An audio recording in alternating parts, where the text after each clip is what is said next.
প্রত্যেকদিন সকালে বাচ্চাকে টিফিনে স্কুলে কি দেব সেটা নিয়ে মনে হয় আমাদের প্রত্যেক মায়েদেরই একটা চিন্তা ভাবনা থাকে। খাবারটা হেলদিও হতে হবে, আবার মুখরোচকও হতে হবে, তাই সেভাবেই আমরা রেডি করার চেষ্টা করি। আজকে তাই ধনে পাতা আর পালং শাক দিয়ে এই পরোটার মতো ছাঁচে রুটিটাকে তৈরি করলাম।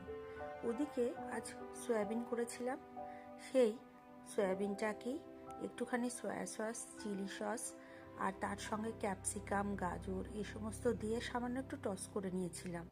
আর সেটাকেই এরকম রুটির মধ্যে ভরে তার মধ্যে একটুখানি সস দিয়ে, আপনারা চাইলে সসটা স্কিপ করতে পারেন, সস দিয়ে সেটাকে রোলের আকারে মুড়িয়ে দিলাম।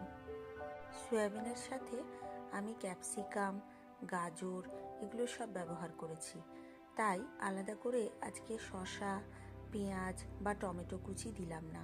আপনারা চাইলে এগুলো দিতে পারেন। এর সাথে গোলমরিচ গুঁড়ো অথবা লেবুর রসও কিন্তু মেশাতে পারেন। দারুণ লাগবে খেতে।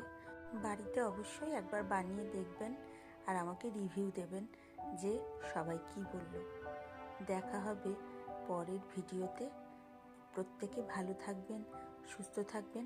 ভিডিওটা ভালো লাগলে অবশ্যই একটা লাইক করে দেবেন।